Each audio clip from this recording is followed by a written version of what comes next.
Good morning again, all my wonderful friends. I'm a bit earlier than normal, but I am going to church in a little while. We're going to the First Assembly in Kentucky. They start a bit late, so I'll be back a bit late, so I'll start a bit early. Now, last week we ended where we talked about the life of Christ in us. You know that we now live in Christ. Christ lives in us.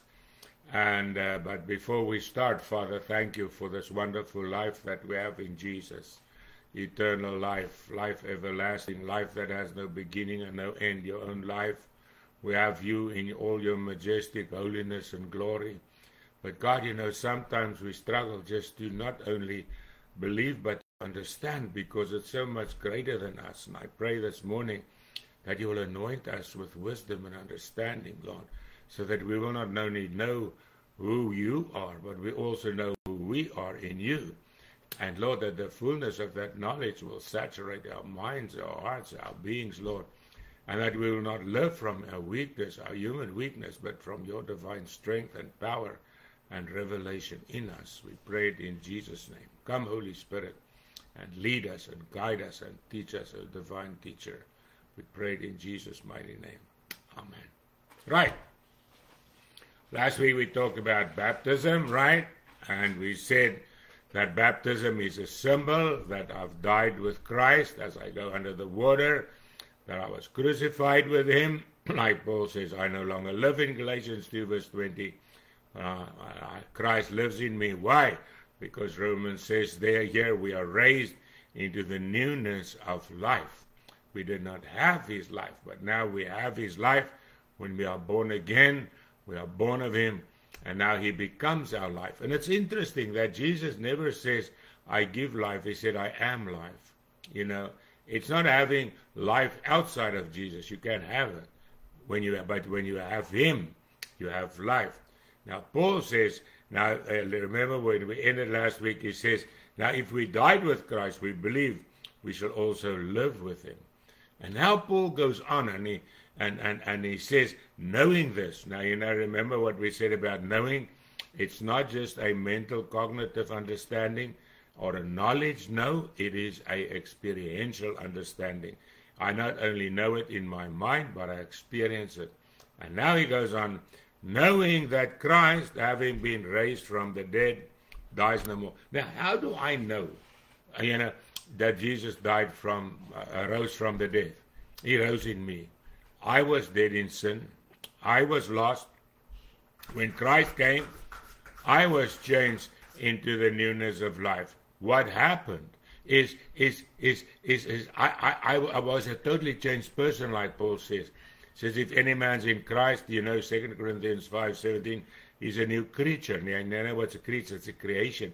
It's something that's made that wasn't there. Yeah, we were dead, right? But now suddenly we become alive. And what does that mean? We become alive in Christ. And now suddenly, now that I'm alive in Christ, what happens? Now Christ lives in me. Okay, now he goes on and he says that Christ has risen in us. Right, so now I'm alive in Christ. Christ is alive in me. And now we are, Paul writes and he says, one spirit. But he says, knowing that Christ being raised from the dead lives in me and he dies no more. Now, here comes the eternal issue again, right? He says, Christ dies no more. He died once, right, as a man. But now, he lives forever. He cannot die again. Why? Because he left sin, hell, and death in the grave. So, now that when he rose from the dead in that new spirit body, as Paul says in 1 Corinthians 15, what happens now? A spiritual body, an eternal body is raised that cannot die. Now, that's that's a life we have, a life that cannot die. Well, we live in a body that can die, sure, and it's going to die like Jesus' body died. But the body that's going to be raised cannot die again. You see, and that is the essence of eternity. I am a new person in the Lord Jesus Christ. You see, so now what happens now, it says, for the death that he died for sin once for all. In other words, now Jesus died once. Just once, right? That day on Calvary. But he did not die just his death. He died our death. Because Paul says, for the death that he died for sin when? Once and for all. For all of us. And that is why, remember what we said, we died with him, but now we were also raised with him. But the Bible says now, and this is a verse that sort of boggles my mind. I'm trying to wrap my mind about it, but it's bigger than me. And God's teaching me little by little. He says, but the life that he now lives, he lives to God, right? Now, Jesus as a man and his humanity lives to God. In his divinity, he's one. One God, but also man. You see, and now what happens now, because he's God and man at the same time, now we are now children of God. We are one with God in the sense that we are one with Christ. We're not God. We can never be God. It's not like some people say that we become gods. No, we are one with God, you see. And now the life that's in God is the life in us. And that's what makes us alive. And you see, now that life is eternal. It's unchanging. He says it's once for all. So now, if we were then raised with him in the newness of life, it is a one-time happening. You cannot be born again. Once you are born again, you are born again. And that's an eternal issue. Sure, you can fall back. You can drift away from God. But it doesn't mean that you're born again. And I have found something. I've drifted away at times. But you know what I've learned? When I get them and I'm feel so horrible. I feel so terrible. I'm so lonely. And I come back to God. Why? You cannot but be who you are. And that is who? One with God. And that's why Jesus says, how will you know them? By their fruit you will know them. Jesus said, a good tree cannot bear bad fruit, and a bad tree cannot bear good fruit. It's true.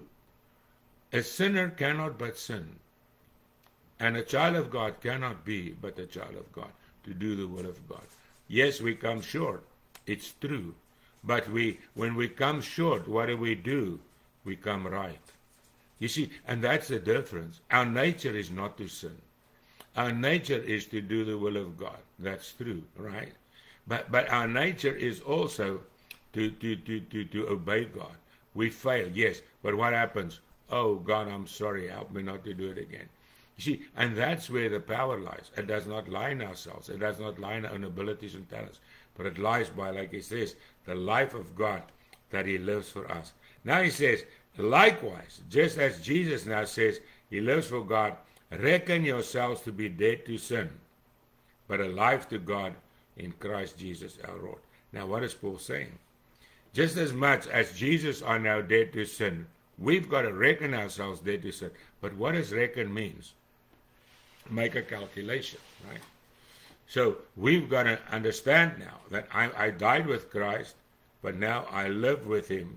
I was dead to God, but now I'm alive to God. Now what does it mean to be alive to God? Simply this. I now have the divine privilege of coming into the presence of God. I can come to God not as a servant, not as a slave, not as a person that's going to be judged, but I now come into the presence of God as what? As a child of God. In other words, now I'm alive to God in Christ Jesus our Lord. As much as Jesus is in the presence of God, I come into the presence of God. Now here comes, what Paul says next year is very important for us. He says, therefore, because of your position in Christ, do not let sin reign in your mortal body, that you should obey it in its lusts. And you see, now one thing you must remember, when Adam and Eve sinned, they were perfect. They did not have to, but they could. See, and so when you are born again, it does not mean you cannot sin, but it means you don't have to. You see, and that's where the power comes in. We don't have to sin, because sin has no power over us, because we died with Christ. And as much as sin doesn't have power over him, it doesn't have power over us, right? But our problem is we still live in a body of flesh, right? We still live in a sinful world, and we are still tempted, right? But we don't have to sin. Now he says, don't let sin reign in your mortal body. Now what means reign? It's to be boss. Remember we talked about that sin was our boss? Don't let sin become your boss again. Don't. Let the righteousness of God be your boss. He says that you should obey its lust. You see, again here, it's you obey. We make a choice to obey. We don't have to. We can obey who we want to, because that's where the power comes in of our humanity. God gave us two things that scares me. And the first thing is he gave us a mind. So we can never tell God we didn't know, right? But he also gave us a will where we can choose. You see, and the sad part of it is God gave Jesus, and he gave everybody a chance to choose him. Only those who chose him will go to heaven. Those who rejected him will not go to heaven. Why? It's their choice. It's not God's choice. God's choice is that we would be saved. It's his will that we should be saved. No one would go lost. But now he says, do not obey it. You know, I've learned something. I confess when I get tempted, I say, God, I'm submitted to you. And I resist the devil. I always said, oh, I resist the devil, you know. But God said to me one day, hey, you only got half a truth here. What does the whole truth say? Submit to God and then resist the devil. Now, what is the dynamic? There's a wonderful dynamic there, right? I come to God and I say, God, I submit to you, right? Now it's me and God, because we've got an agreement now, right? He said, submit to me. I said, okay, I submit to you, right? But now, when I now resist the devil, it's not just me, it's me and God, because we've made an agreement, right? Lord, I submit to you, and you said he will flee. So now I resist the devil in my submission to God, and through my submission to God, the devil flees. You see, and it's the same thing here, where the Bible says we're alive to God and dead to sin. But it's no good just to say I'm dead to sin. The death to sin does not lie in its own. It's not got its own identity and power in that sense. No. What does it have? I'm alive to God, and because I'm alive to God, I'm dead to sin. That's the only reason. Before I was alive to God, I was dead to sin, right? I'm alive to sin. Now I'm alive to God and dead to sin. So now when sin comes, what do I say? No. I say no. Lord, I'm alive to you.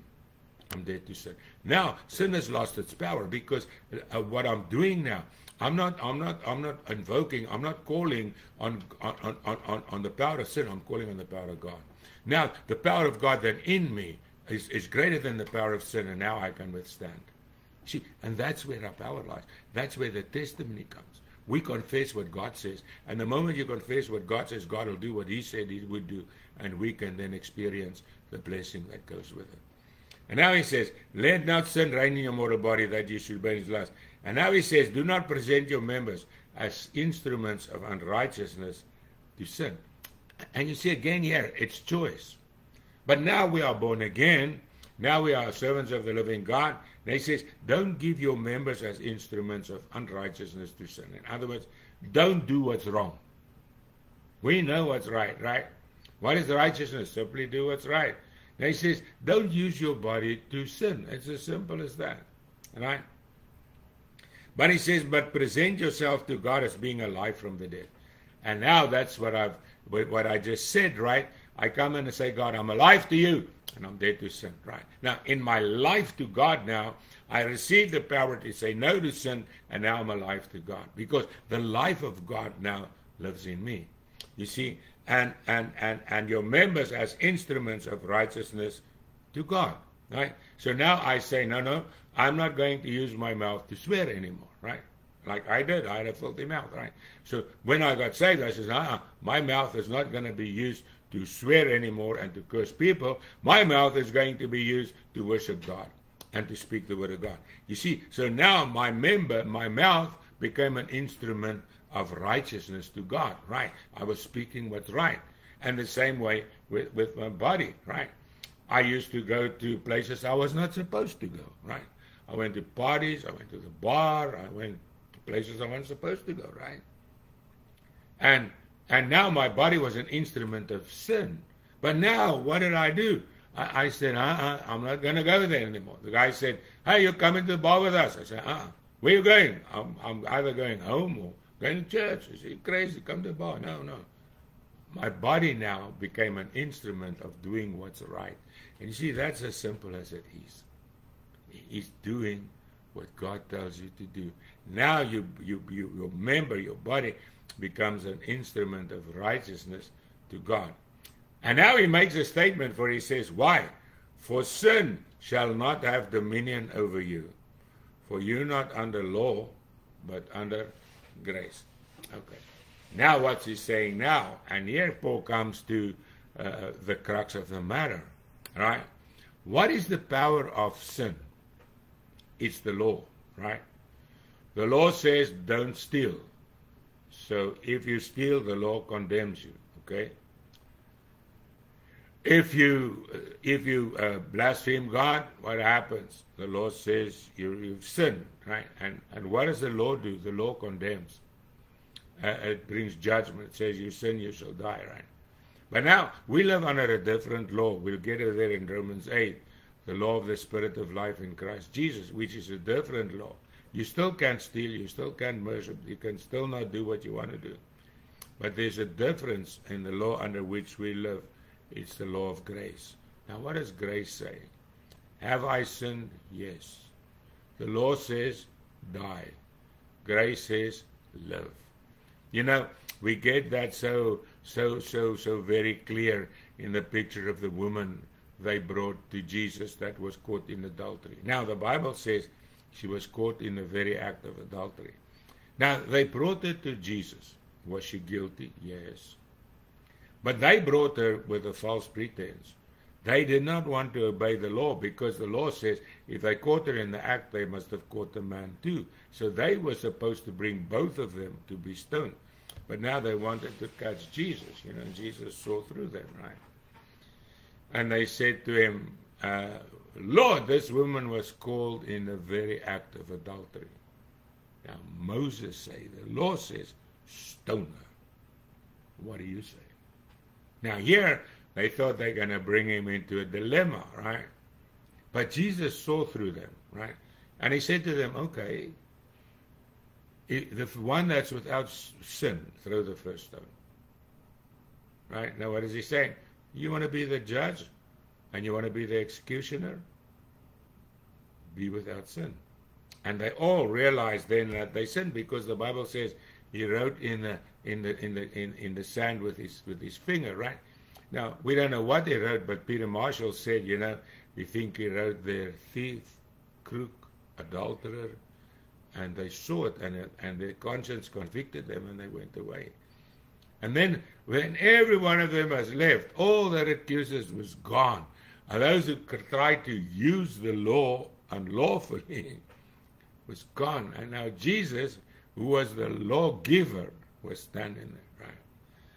And he said to her, woman, where are your accusers? She says, they're gone. They're not here. This is her and Jesus. And Jesus said, I accuse you neither, but go and sin no more. And here we see the law of grace functioning. Why? He knew he was going to pay for that sin. He had the right to forgive her and to say go, right? See, and that is the power of grace. We stand under the power of grace. Because even today, if we stand before God, if our sins weren't forgiven, we would be guilty. It's not that we were not guilty. It is once we were guilty, right? But we were forgiven. And now we stand in the righteousness of God. And now in verse 15 he goes on and he says, now, what shall we say then? What shall we do? Shall we sin because we're not under the law but under grace? Say, okay, now I am free to sin because all I have to do is to ask forgiveness and then I'll be okay. It's not what he's saying. He says, certainly not. Don't you know that to whom you present yourselves slaves to obey, you're that one slave to obey? And you see, here again comes the power of choice. You and I have the choice of what we're going to do and what we're going to be, right? He says now, don't you know that you present yourself as a slave to obey? So you have the choice to obey what? Whether sin leading to death or obedience leading to righteousness, right? So now, obedience to sin leads to death. Obedience to righteousness leads to life. Now Paul comes and here we find the key where we are. He says, but God thanked that though you were slaves of sin, Sure, sin was our boss, right? Yet you obeyed from the heart that form of doctrine from which you were delivered, right? We came and we received the word of God. We came and we received God. And now what happened now? We were made a new person, right? And in this new person, he says, and having been set free from sin, you became slaves of righteousness. Now Paul says something happened, right?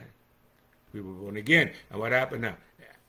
The power of sin in our lives were broken, and we made a choice for a new master. Now we serve righteousness. We do what's right. Why? Because we love God. Now Paul comes and he goes on now and he says, I speak in human terms because of the weakness of your flesh. And you see, here's something that Paul comes, and God never negates or neglects to tell us that he knows we are weak. God knows, and I think one of the strengths of faith in my life is that God knew what he got when he got me. He knew what I was going to do. He knew I was going to deny him. He knew I was still going to sin. He knew I was going to fail him again, time and time again, right? But he took me just as I was. Because God wasn't looking at what I could do, but he was looking what he could do with me. And that's the key. That's how God looks at you, how God looks at me. It's not what we can do, it's what can God do in us and through us. Now he says, he understands we are weak in the flesh. For just as you presented your members as slaves to uncleanness and of lawlessness, needing to more lawlessness. You see, that's your problem with sin. Sin begets sin, right? It gets babies, right? You sin and then you keep on sinning. Like, for instance, you lie. Tell a lie. But now, to keep the pretense of truth, you have to keep on lying. Another lie, another lie, another lie. And later you're so caught up in lies that there's no truth. And that's the key, you see. And he says it leads to more lawlessness, Have you noticed when you do something wrong, you just do the one, you keep on doing it, right? Which is what human nature, right? But now he says, he says, just as we presented ourselves, our members as slaves to uncleanness and lawlessness, now to present your members as slaves to righteousness for holiness. Now, sin does get sin right. But now what does righteousness do? It becomes holiness. The more we do what's right, the more holy we become. The more we do what's right, the more we walk in the ways of God. The more we do what's right, the more God blesses us. You see, and now he goes on. And he says, when you were slaves of sin, you were free in regard to righteousness, right? And it's so true, What happened? I knew I didn't need to drink. I drank. I knew I have to just fool around. I did. I didn't care, right? Didn't matter. Until I met Christ. And then everything changed. I was no more caught up in the sin of the world. I was set free by the power of grace. It's the greatest power there is the power of grace. And he says, when we were slaves of sin, we were free in regard to righteousness. We knew what's right. We didn't care either. What fruit did you then have the things of which you are now ashamed? Yes, it's so true. There was no fruit except shame. There was no fruit except rejection. There was no fruit of sin except death, right? That was the wages of sin is death, right? We earn it.